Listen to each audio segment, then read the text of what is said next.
आप सभी को कक्षा 9 के विद्यार्थियों का स्वागत है। और कक्षा 9 में हमारा जो टॉपिक चल रहा था और आपकी जो लेसन की जो किताब थी उसका नाम पहले पढ़ लेते हैं, भारत और समकालीन विश्व। इस भारत और समकालीन विश्व में हमारा सिलेबस जो है वो कम हो चुका है और हम सिलेबस के अनुसार ही पढ़ाई करेंगे। तो इसमें हमारा एक वीडियो बन चुका था, रूस की क्रांति में पहले भी एक वीडियो बन चुका है और वो हम पढ़ चुके हैं। उसी को ही लगातार करते हुए, कंटिन्यू करते हुए हम आज अगला टॉपिक पढ़ेंगे रूस की क्रांति में। तो पिछला वीडियो बच्चों आपने बहुत ध्यान से देख लिया होगा, समझ लिया होगा और उसी को ही हम आगे पढ़ेंगे। तो जैसा कि मैं कुछ क्वेश्चन से आपका ध्यान जो है वो बिल्कुल इस वीडियो पे आ जाएगा, इस टॉपिक पे आ जाएगा कि रूस की क्रांति जो है वो कब हुई थी।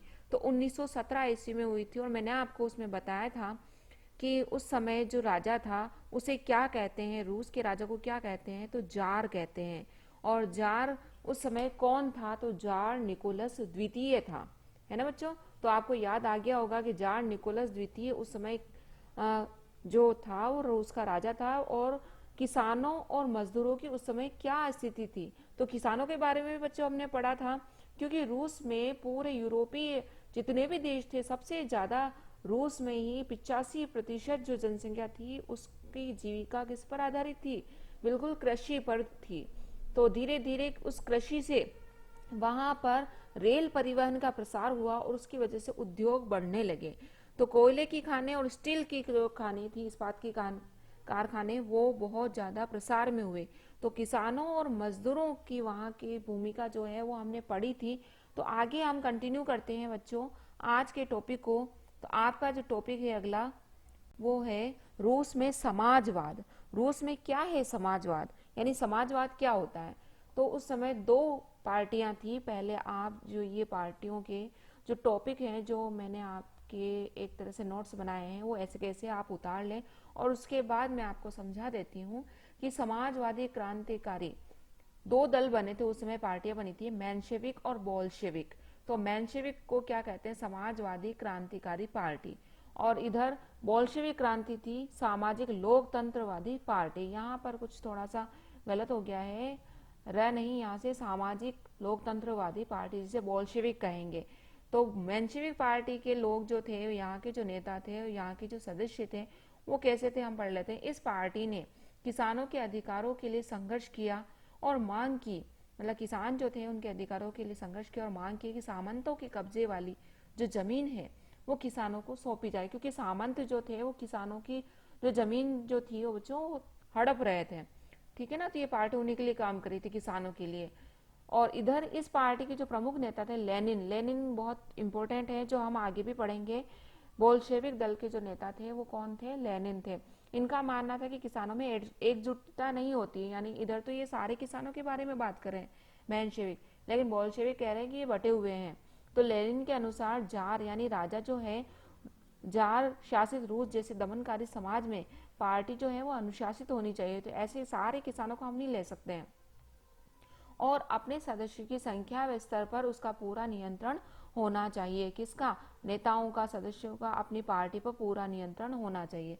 जबकि मेंशेविक मानते थे कि पार्टी में सभी को सदस्यता दी जानी चाहिए। तो ये दो पार्टियों की बात की गई है आपके सिलेबस में, मेंशेविक पार्टी और बोल्शेविक पार्टी। मेंशेविक पार्टी के जो लोग हैं वो ये मानते थे कि किसानों के अधिकारों के लिए हमें काम करना है और वो उसमें सभी जो किसान हैं उनको सदस्यता दी जानी चाहिए। लेकिन यहाँ पर लेनिन मानते थे और इसके सदस्य मानते थे कि ऐसे राजा के समक्ष हमें बहुत ज्यादा, मतलब दमनकारी समाज में हमें काम करना है ना। तो ऐसे में हमारी जो पार्टी है वो अनुशासित होनी चाहिए और इसमें हमें सदस्य जो है वो बहुत ध्यान से चुने जाने चाहिए, उन पर नियंत्रण होना चाहिए, ठीक है बच्चों।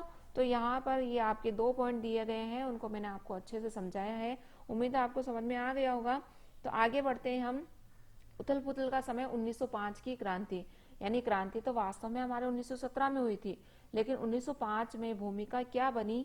1905 में बच्चों रूस एक निरंकुश राजशाही था, मतलब रूस में राजा जो है उस पर कोई अंकुश नहीं था, ये हम पहले भी पढ़ चुके हैं। अतः 1905 की क्रांति के दौरान उन्होंने संविधान की रचना के लिए दोनों पार्टी के क्रांतिकारियों को साथ लेकर किसानों और मजदूरों ने जो किसान है, जो मजदूर है, उन्होंने दोनों पार्टी यानी बोल्शेविक और मेंशेविक पार्टियों के लोगों को लेकर आंदोलन छेड़ने का ऐलान कर दिया। कब? 1905 में। तो सेंट पीटर्सबर्ग हम पहले भी पढ़ चुके हैं, ये शहर का नाम है। इसके 1,10,000 से ज्यादा जो मजदूर हैं, इन्होंने आंदोलन छेड़ा। और किन किन शर्तों पर छेड़ा बच्चों? काम के घंटे घटाए जाएं, क्योंकि हमने देखा था कि मजदूरों को शोषण होने लग गया था, उन्हें बहुत ज्यादा काम करवाया जाता था। तो उन्होंने कहा कि हमारे काम के घंटे निश्चित किए जाएं और 8 घंटे ही किए जाएं। वेतन में वृद्धि की जाए, वेतन बहुत कम दिया जाता था, काम ज्यादा करवाया जाता था। और कार्य स्थिति में सुधार की मांग की गई। आपने चित्र में देख सकते हैं आप अपने कि बहुत कम जो है वो जगह है और लोगों को बहुत कम सोने को मिलता था, तो वो हड़ताल पर चले गए। तो ऐसे ये जो है इस तरह की ये स्थितियां हमने पढ़ी।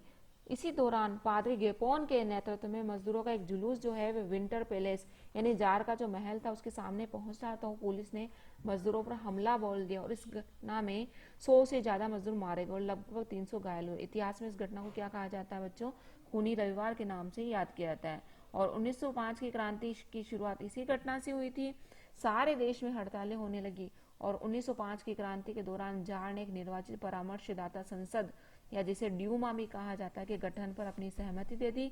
लेकिन जार ने पहले ड्यूमा को मात्र 75 दिन में के भीतर और दूसरी ड्यूमा को 90 दिन के भीतर बर्खास्त कर दिया, क्योंकि वह किसी तरह की जवाबदेही अपनी सत्ता पर किसी प्रकार का निरंकुश नहीं चाहता था। उसने मतदान कानूनों में फेरबदल करके तीसरी ड्यूमा में रूढ़िवादी राजनेताओं को भर डाला, उदारवादियों क्रांतिकारियों को बाहर रखा गया। तो इस तरह से जो है 1917 की जो क्रांति है बच्चों वो बहुत जरूरी हो गई, क्योंकि 1905 में देख सकते हैं आप खूनी रविवार की घटना हुई 1905 में, जहां पर बहुत सारे लोग मारे गए और ड्यूमा की गठन किया गया। लेकिन राजा ने जो है, ड्यूमा यानी संसद कहा जाता है, और राजा ने उनको भी भंग कर दिया, यानी अपनी जो निरंकुशतावादिता जो है उसने किसी को भी अंकुश में नहीं रखा। तो इस तरह से आज का जो पॉइंट है बच्चों बहुत आपको समझ में आ गया होगा। तो स्माइल करते हुए